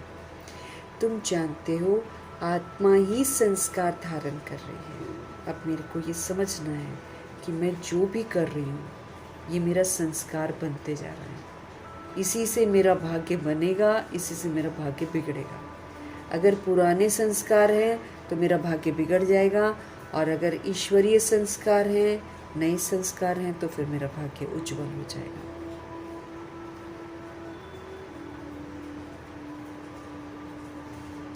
तुम जानते हो आत्मा ही संस्कार धारण कर रही है। बाबा भी आत्मा है ना, उनमें भी गुण हैं, तो तुम्हारे गुण अलग अलग हो जाते हैं। इस समय जो गुण तुम्हारे में हैं वही बाप के हैं। फिर सतयुग में तुम्हारे दैवी गुण हो जाएंगे। बाप ज्ञान का सागर है, बाप प्यार का सागर है। श्री कृष्ण की महिमा अलग है। शिव बाबा को 16 कला संपूर्ण नहीं कह सकते, क्योंकि वो तो है ही संपूर्ण, उनको बनना थोड़ी है। 16 कला संपूर्ण उनको बोला जाता है जो बनते हैं, जिनकी कलाएं घट जाती हैं और फिर से वो संपूर्णता को हासिल करते हैं। तो शिव बाबा को 16 कला संपूर्ण नहीं कह सकते हैं, वो तो स्थिर है ही। बाप कहते हैं ये टाइटल तुम मुझे नहीं दे सकते हो, मैं थोड़ी विकारी बनता हूँ जो कि तुम मुझे कहोगे संपूर्ण निर्विकारी। बाबा तो है ही निराकारी, निरअहंकारी, निर्विकारी। लेकिन ये जो संपूर्ण वर्ड यूज करते हैं या सर्वगुण संपन्न वर्ड यूज करते हैं, ये तो उनके लिए है ना जो कभी गुणों से, उनके अंदर में गुण ही नहीं होते हैं। कभी ऐसा होता है कि वो विकारी हो जाते हैं ना, तो बाबा थोड़ी होते हैं। तो बाबा कहते हैं ये टाइटल तुम मुझे नहीं दे सकते हो, मैं थोड़ी विकारी बनता हूँ जो फिर सर्वगुण संपन्न बनूं। मेरी महिमा इन जैसी थोड़ी करेंगे आप। इस नॉलेज को जिन्होंने कल पहले सुना है वही आएंगे सुनने के लिए, आकर बाप से सुनेंगे और फिर बाप को याद भी करेंगे। पिछाड़ी को हाय हाय करके रोते हैं, फिर जय जयकार हो जाती हैं। अभी तुमने यात्रा का भी राज समझा है। इस यात्रा से फिर तुम कभी भी मृत्यु लोक में नहीं लौटते हो। अगर हम याद की यात्रा में रहते हैं तो हम मंजिल तक पहुंच जाते हैं, फिर हमको मृत्यु लोक में नहीं लौटना है। तो याद की यात्रा पर सदा रहना है।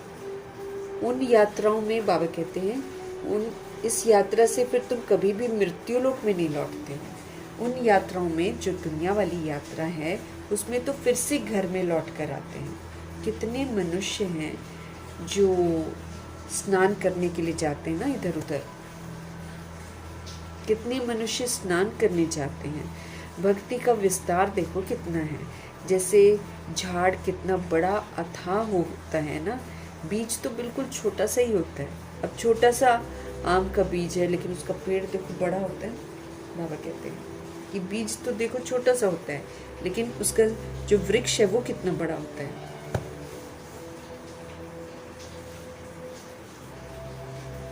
बाबा कहते हैं भक्ति का विस्तार देखो कितना है। जैसे झाड़ होता है वो कितना बड़ा हो जाता है और बीज तो उसका बिल्कुल छोटा होता है, वैसे भक्ति का भी विस्तार कितना है। ज्ञान का एक टुबका भी सदगति कर देता है। जो ज्ञान लेते हैं, बाबा कहते हैं थोड़ा भी ज्ञान लो तो सदगति हो जाती है अगर समझ में आ जाए तो। बाकी भक्ति देखो हम लोग कितना विस्तार भक्ति करते रहते हैं तो भी कहीं पर हमको जीवन का एसेंस नहीं मिलता है।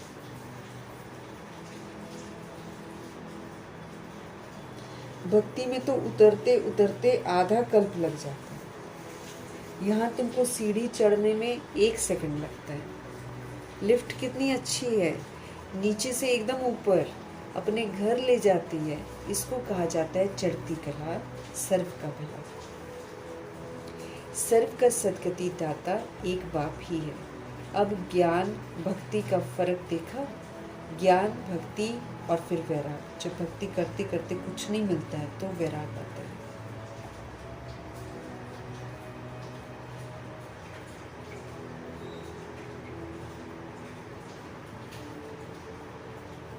अब ज्ञान भक्ति का फर्क देखा।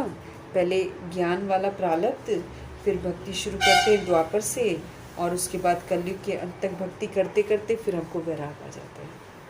सन्यासियों का है हद का वैराग, वो तो घर को छोड़ते हैं। बाप ने समझाया कि हमको घर नहीं छोड़ना है, हमको बुराइयों से वैराग रखना है। वैराग दो प्रकार का होता है। एक है हद का, जिसमें घर बार छोड़ देते हैं, जिससे कोई भी, बाबा कहते हैं, सदगति नहीं होती है। सन्यासियों की सदगति नहीं होती है, वो कभी भी स्वर्ग में नहीं आते हैं। दूसरा है बेहद का वैराग। अब हमको क्या है कि पुरानी दुनिया से ही वैराग रखना है, यहाँ के रीति रस्मों से वैराग, जिससे इससे फिर हमको सदगति हो जाती है। अभी सदगति के लिए तुम बच्चों को श्रीमत मिलती है श्रेष्ठ से श्रेष्ठ बनने की। अगर हमको सदगति चाहिए, अगर हम स्वर्ग में आना चाहते हैं, तो भगवान जी का फरमान है कि अब श्रेष्ठ से श्रेष्ठ बनो। फिर श्रीमत पर चलकर श्रेष्ठ से श्रेष्ठ बन सकते हैं। जब अब श्रेष्ठ दुनिया की स्थापना हो रही है श्रीमत पर, ये भ्रष्ट दुनिया रावण की मत पर बन रही है। दे अभिमान रूपी रावण की मत जब हमारी बुद्धि में आ जाती है, तब ये दुनिया भ्रष्ट हो जाती है। हम श्रेष्ठ बन रहे हैं, ये बातें तुम ही जानो। दुनिया बिल्कुल इन बातों को नहीं जानती है। तुम्हारे लिए तो कहते हैं कि ये ब्रह्मा कुमारियाँ विनाश कराने वाली हैं। सचमुच विनाश तो होना ही है, इससे ही तो कल्याण कर होना है ना। कल्याणकारी बाप आते हैं तो महाभारी लड़ाई लगती है।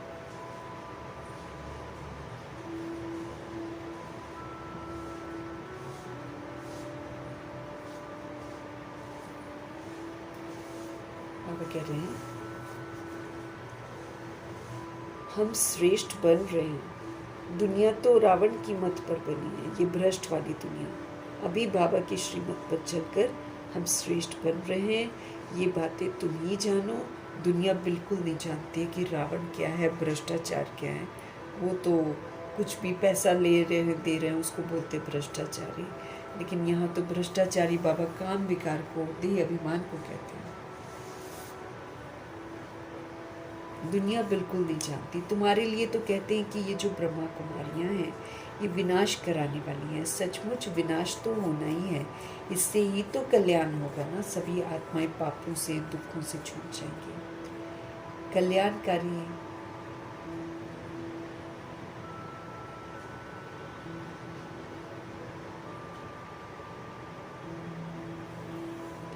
इससे ही तो बाबा कहते हैं कल्याण होना है। कल्याणकारी बाप आते हैं तो महाभारी लड़ाई लगती है। कहेंगे हमने कहा था ना कि ब्रह्मा कुमारियाँ विनाश करेंगी, दुनिया विनाश होगी। बाबा कहते पुरानी दुनिया विनाश होगी। अब ब्रह्मा कुमारियाँ वही बता रही हैं जो बाबा बता रहे हैं, लेकिन लोग समझते कि ये लोग अपने मन से बताते हैं। हम नई दुनिया स्थापन करते हैं। पुरानी दुनिया तो विनाश होगी, पुरानी के बाद नई जरूर है। कल्प कल्प विनाश होता है, तभी भारत में स्वर्ग के द्वार खुलते हैं।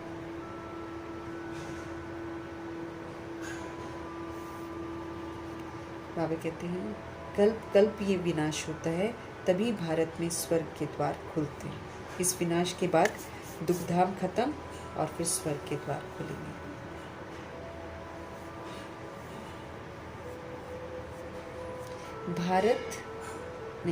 भारत में स्वर्ग के द्वार खुलते हैं, परंतु वे लोग समझे कैसे? आगे चलकर बहुत समझेंगे। बाप जब आते हैं तो सारी की सारी पुरानी दुनिया स्वाहा हो जाती है, खत्म।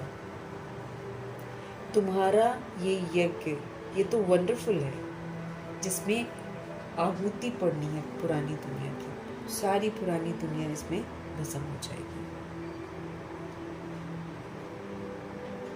ये भी तुम जानो और न जाने कोई, क्योंकि ये यज्ञ वो वाली आग तो नहीं है जो दुनिया में यज्ञ करते तो आग जलाते हैं और घी तिल वगैरह डालकर स्वाहा करते हैं। यहाँ तो सारी बुराइयों का अंत होना है, बुराइयों का, अत्याचार का, भ्रष्टाचारी का, पापों का अंत होना। इसमें पाप स्वाहा होगा। ये भी तुम जानो और न जाने कोई, विजय तो पांडवों की होनी है और सब खत्म हो जाएंगे। जो पांडव बनेंगे, प्रीत बुद्धि पांडव जो श्रीमत पर पूरा चलेंगे, उनकी विजय होनी है। बाकी सारी रूहें जो हैं उनकी बॉडीज खत्म हो जाएंगी। बाकी तुम पांडव रहते हो, फिर नई दुनिया में राज्य करते हो। ये नॉलेज बड़ी वंडरफुल है। सबका दुख हरता, सुख करता, सदगति देने वाला एक ही शिव बाबा है। कितना मीठा, कितना प्यारा बाप है ये। कहते आए हो मीठे बाबा, आप जब आएंगे तो आप पर हम वारी जाएंगे। मेरा तो आप, दूसरा न कोई। इसका मतलब क्या है?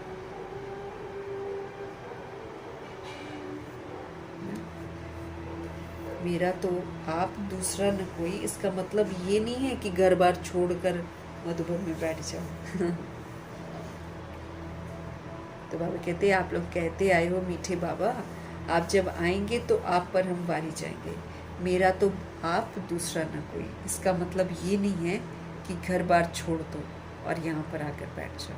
नहीं, गृहस्थ व्यवहार में भल रहो, जो तुमने बनाया है उसमें रहो। 7 रोज का कोर्स लेकर फिर कहाँ भी जाओ, मन मना भव होकर रहना है।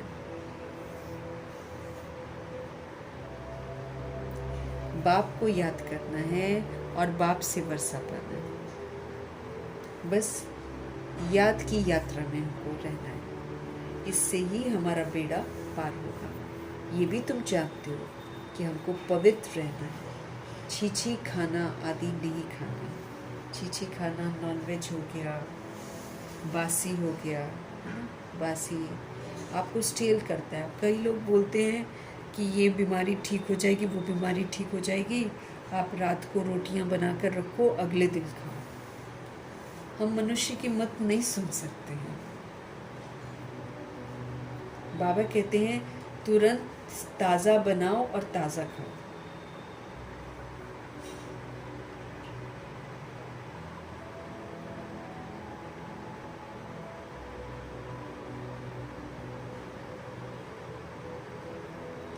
बाबा कहते हैं बाप को याद करना है और वर्षा पाना है।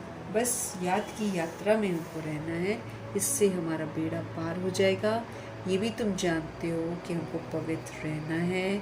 छीछी खाना आदि नहीं खाना है। दूसरों के हाथ का बना हुआ, होटलों का, इधर उधर का नहीं खाना है, क्योंकि किसी की बुद्धि परमात्मा के साथ नहीं जुड़ी हुई है। इस समय सभी कामी, क्रोधी, लोभी हैं। तो जो उनके बनाने समय अवस्था होगी, वही चीज़ हमारे अंदर आ जाएगी।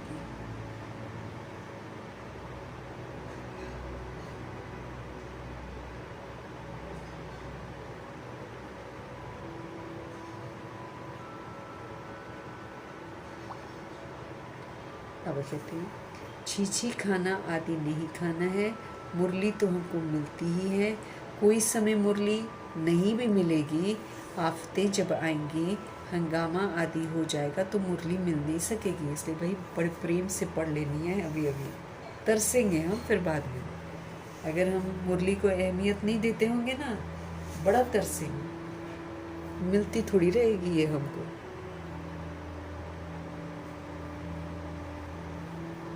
बाबा स्पष्ट कर रहे हैं, कोई समय ऐसा भी आएगा मुरली नहीं भी मिलेगी, आफतें आएंगी, हंगामा आदि हो जाएगा तो मुरली मिल नहीं सकेगी।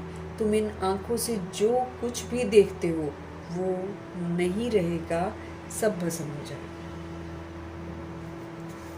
बॉडी दिखाई देती है, बॉडी के संबंधी दिखाई देते हैं, बॉडी का विस्तार जो हमने बनाया है वो दिखाई देता है, कुछ भी नहीं रहेगा। इसलिए बाबा पहले से ही हमको बोलते हैं बुद्धि योग हटाओ इन चीज़ों से, नहीं तो जब नहीं रहेगा तो उस समय हमारा बुद्धि उधर चला जाएगा। थोड़ा सा भी फीलिंग आया फेल है।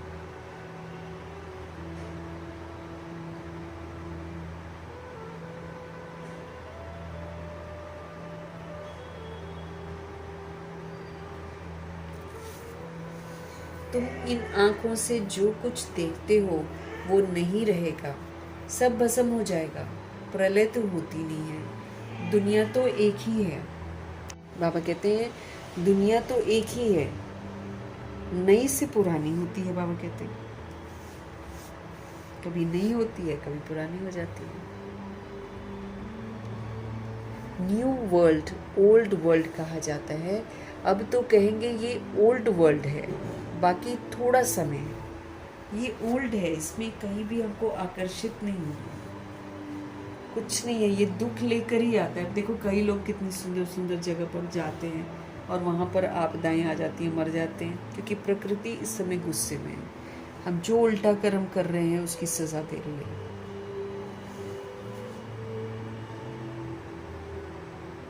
अब तो कहेंगे कि ये ओल्ड वर्ल्ड है, बाकी थोड़ा समय है। वो कहते हैं कल्प की आयु लाखों वर्ष है, कलयुग के लिए कह देते 40,000 वर्ष पड़े हैं। वास्तव में 5,000 वर्ष का ही तो पूरा चक्र है। 40,000 तो बहुत दूर की बात है। 5,000 में ये दुनिया कितनी पुरानी हो जाती है कि रहने लायक नहीं है। तुम्हारी बुद्धि में सारी नॉलेज है, मनुष्य तो बिल्कुल पत्थर बुद्धि है। हम भी पत्थर बुद्धि हो गए थे, अभी बाबा हमको पारस बना रहे हैं। जब तक पूरा पारस नहीं होंगे तो फिर थोड़ा सा पत्थर बुद्धि, फिर समझ नहीं पाते हैं बाबा के ज्ञान को ना। बाबा के ज्ञान को समझना भी तो है, तभी तो अमल में लाएंगे।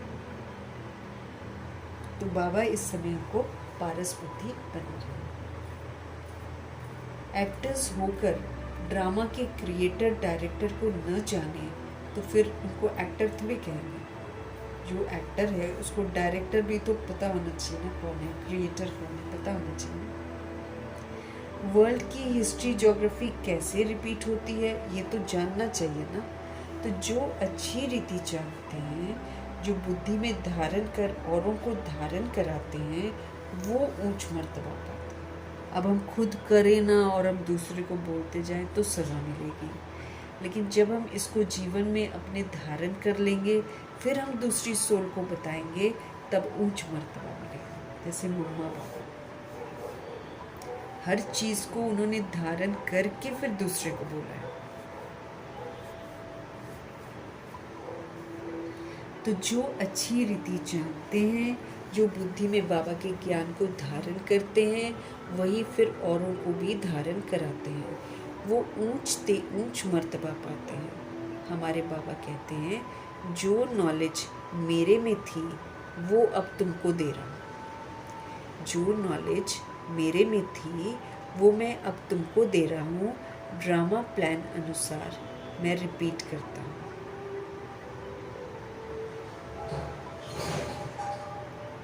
जो नॉलेज मेरे में थी ना वो अब तुमको दे रहा हूँ। ड्रामा प्लान अनुसार मैं रिपीट करता हूँ। मेरा भी ड्रामा में पार्ट है, भक्ति मार्ग में भी पार्ट बजाया। अब तुमको आकर अपना और रचना के आदि मध्य अंत का परिचय देता हूँ। बाबा भक्ति मार्ग में भी पार्ट बजाते हैं। जब हम लोग 2500 वर्ष की राजधानी में जाते हैं तो बाबा जी विश्राम करते हैं। फिर जब भक्ति मार्ग में हम लोग भक्ति शुरू करते हैं तब बाबा ही अपना रोल प्ले करते हैं। हम आत्माओं की जो बहुत भावनाओं से भरी पुकार होती है उसको सुनते हैं और उसको पूरा करते हैं। हम तो मूर्तियों के सामने जाकर भक्ति करते हैं, लेकिन मूर्ति थोड़ी सुनती है। मिट्टी की मूर्ति सुनेगी क्या मेरी प्रार्थना? तो वो उस समय जो हमारी पुकार होती है या कोई भावनाएं होती हैं उसको भगवान जी देखते हैं और भगवान जी पूरा करते हैं, जिसका किसी को पता नहीं। भक्ति मार्ग में भी पार्ट मैंने बजाया है। अब तुमको आकर अपना और रचना के आदि मध्य अंत का मैं परिचय देता हूँ। मैं भी ड्रामा के बंधन में ही बंधा हुआ हूँ। मैं आता ही एक बार हूँ अपना परिचय देने और रचना के आदि मध्य अंत को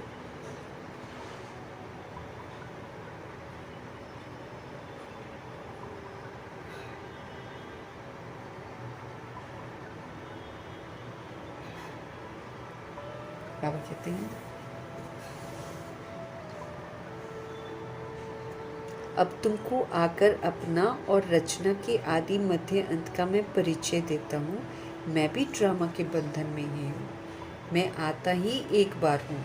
संगम में आखिरी के 100 वर्षों में बाबा आते हैं, अपना परिचय देने के लिए आता हूँ और फिर जो मैं रचना रचता हूँ उस रचना का आदि मध्य अंत बताता हूँ। अब जो द्वापर युग में आती है, जो कलयुग में आते हैं, उनका आदि मध्य अंत थोड़ी है। बाबा आकर ब्राह्मण बनाते हैं, रचते हैं हमको, फिर हमको शिक्षित करते हैं, फिर हमको अच्छा बनाते हैं, फिर हमको सत्य का वर्षा देते हैं, फिर हम आत्माएं पुनर्जन्म में आते हैं, कैसे हम नीचे गिरते हैं, फिर बाबा कैसे उठाते हैं। ये किसका आदि मध्य अंत है? उन रूहों का जो 111 में आती है। वो है प्रभु की रचना। बाबा नॉलेज सुनाते हैं हमको। अच्छा, मीठे मीठे से किले बच्चों प्रति माता पिता बाप दादा का याद प्यार और गुड मॉर्निंग। रूहानी बाप की रूहानी बच्चों को नमस्ते। हम रूहानी बच्चों की भी रूहानी बाप को दिल से, जान से, सिख से, प्रेम से, अदब से, पूरे रिस्पेक्ट से, पूरे रिगार्ड से प्यार भरी नमस्ते और तहे दिल से मीठे परमात्मा जी का धन्यवाद करेंगे। धारणा के लिए मुख्य सार, हमें बाप समान ओबीडियंट बनना है। ब्रह्मा जी पूरे आज्ञाकारी थे, पूरे, और हमारे बाबा कह रहे हैं मैं भी ओबीडियंट सर्वेंट हूँ। हमको भी ओबीडियंट बनना है, आज्ञाकारी बनना है। कभी भी किसी बात में हमको अपना अहंकार बिल्कुल नहीं दिखाना। हम अगर कुछ पढ़कर समझाते हैं किसी को या शेयर करते हैं तो भी बाबा का दिया हुआ दे रहे हैं। किसी को सुख शांति का सहयोग देते, वो भी बाबा का दिया हुआ दे रहे हैं।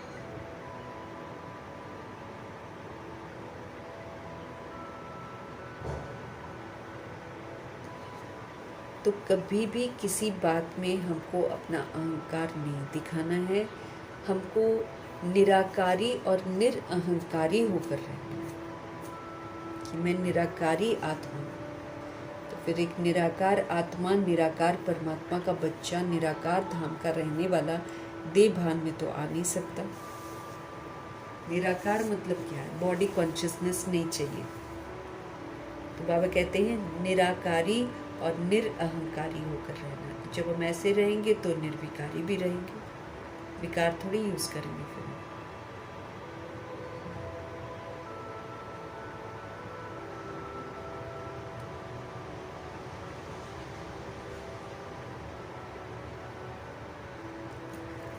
तो हमको निराकारी और निरअहंकारी होकर रहना है। बाप, टीचर और सदगुरु के कंट्रास्ट को समझकर निश्चय बुद्धि बनकर हमको श्रीमत पर चलना। बाप बनकर कैसा रोल प्ले करते हैं, पालना कैसे करते हैं, फादर जो होता है बच्चे को कैसे हर चीज़ सिखाता है वो पालना, फिर टीचर हमको शिक्षा देता है, फिर सदगुरु हमको वरदान देता है। तो बाप, टीचर और सदगुरु के कंट्रास्ट को समझकर निश्चय बुद्धि बनकर हमको श्रीमत पर चलना है। रूहानी यात्रा पर हमको रहना है, श्रीमत पर चलना है। और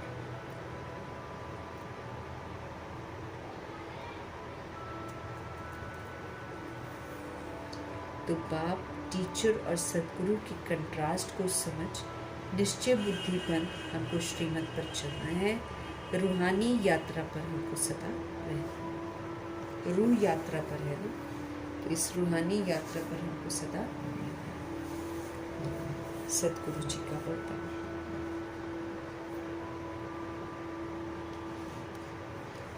पुरुषार्थ शब्द को यथार्थ रीति से यूज कर सदा आगे बढ़ने वाले श्रेष्ठ पुरुषार्थी भव।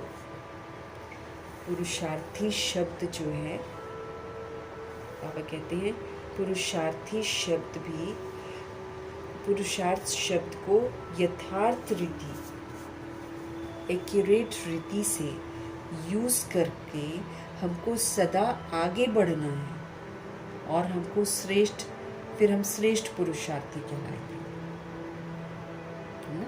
नहीं तो इसका आड़ लेकर आत्माएं गलत काम करती रहती हैं।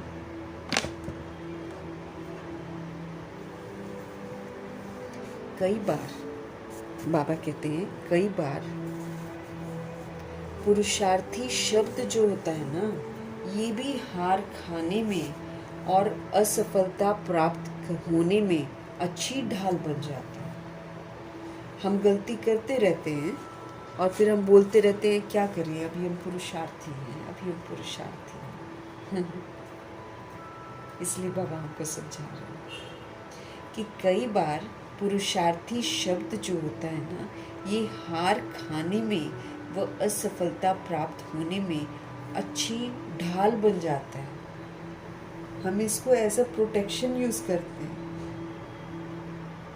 जब कोई भी गलती हमसे होती है तो कह देते हो कि हम तो अभी पुरुषार्थी हैं, लेकिन यथार्थ पुरुषार्थी जो होता है, बाबा कहते हैं जो सही मायने में पुरुषार्थी होता है ना, वो तो हार नहीं खा सकता है, क्योंकि पुरुषार्थ शब्द का यथार्थ अर्थ है स्वयं को पुरुष अर्थात आत्मा समझना। मैं आत्मा पुरुष, तो अपने को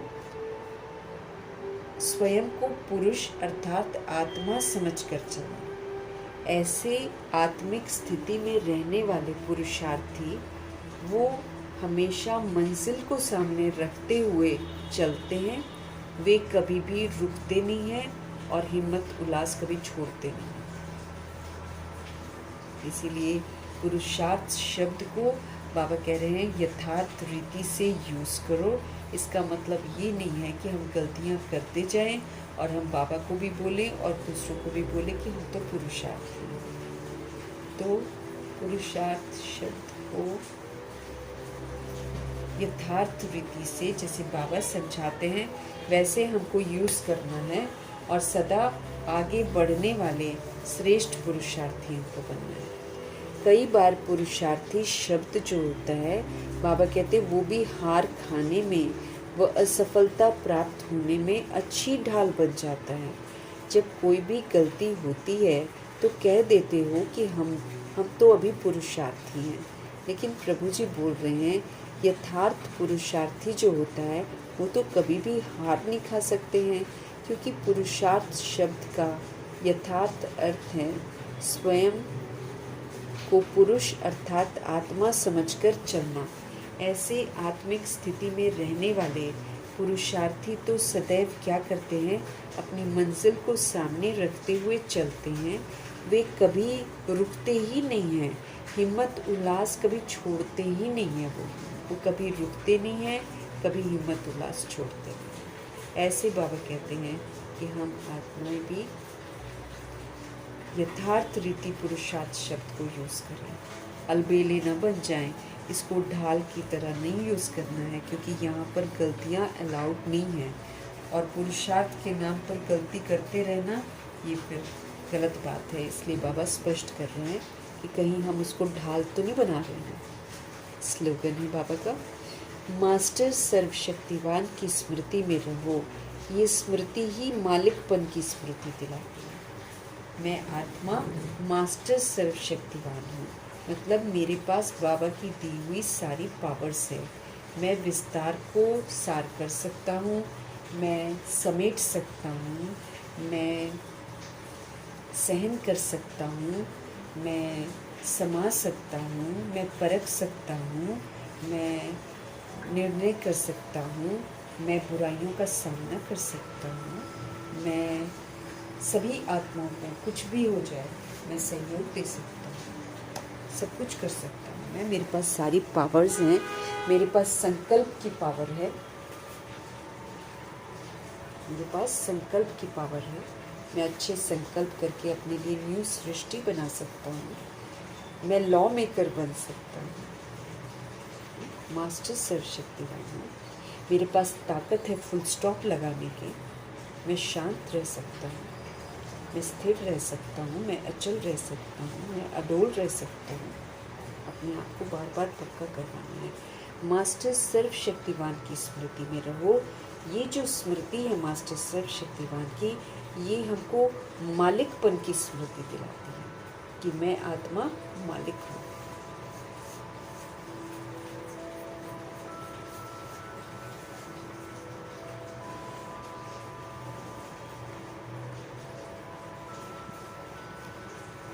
हम आत्माओं को अव्यक्त इशारे मिल रहे हैं। ज्वाला स्वरूप स्थिति में रहकर शक्तिशाली याद का अनुभव करें। ज्वाला स्वरूप स्थिति में रहकर शक्तिशाली याद का अनुभव करें। कोई भी कार्य करते या बात करते बीच बीच में संकल्पों की ट्रैफिक को स्टॉप करें।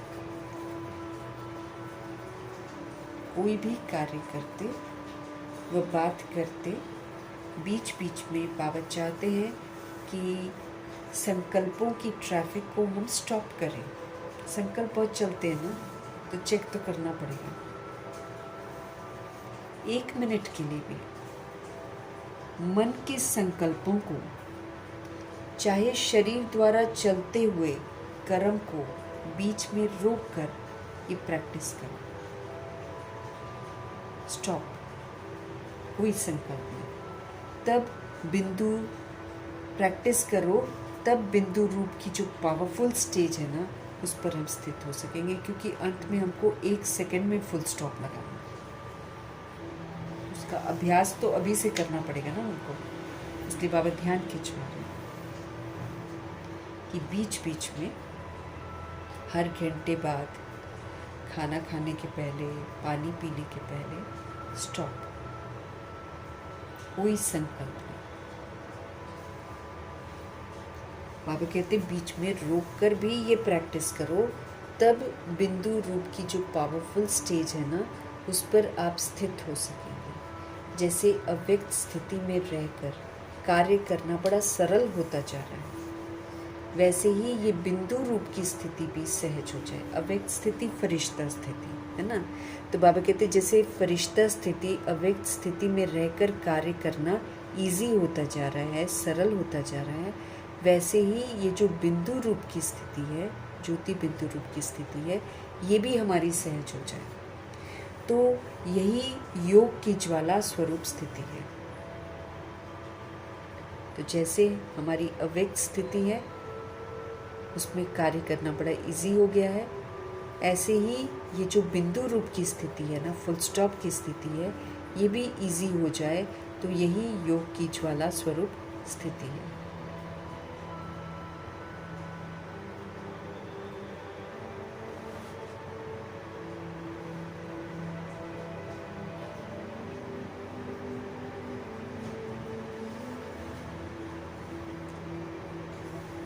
अव्यक्त इशारे हैं। कोई भी कार्य करते, कोई भी बात करते, बीच बीच में बाबा कहते स्टॉप करो। बीच बीच में संकल्पों की जो ट्रैफिक है ना, बहुत तेज गति से संकल्प चलते हैं, उसको स्टॉप करो। 1 मिनट के लिए भी मन के संकल्पों को, चाहे शरीर द्वारा चलते हुए कर्म को, आप रोक दो। प्रैक्टिस करो, तब बिंदु रूप की पावरफुल स्टेज पर हम स्थित हो सकेंगे। जैसे अव्यक्त स्थिति में रहकर कार्य करना सरल होता जा रहा है, फरिश्ता स्थिति में स्थित होकर कार्य करना सरल होता जा रहा है, वैसे ही ये बिंदु रूप की स्थिति जो है, ये भी सहज हो जाए। तो ये जो योग है ना, इसको ही बोलते हैं ज्वाला स्वरूप स्थिति। बिंदु मीन्स बिंदु आत्मा, फिर बिंदु बाप की आत्मा, बाकी सारा दुनियावी संकल्प खत्म। मीठे प्यारे बाबा का धन्यवाद करेंगे।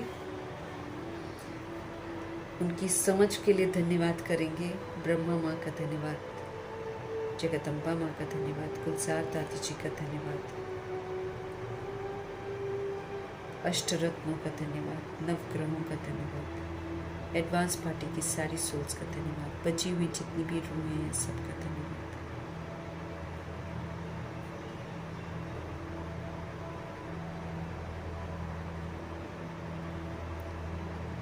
पांच तत्वों का धन्यवाद,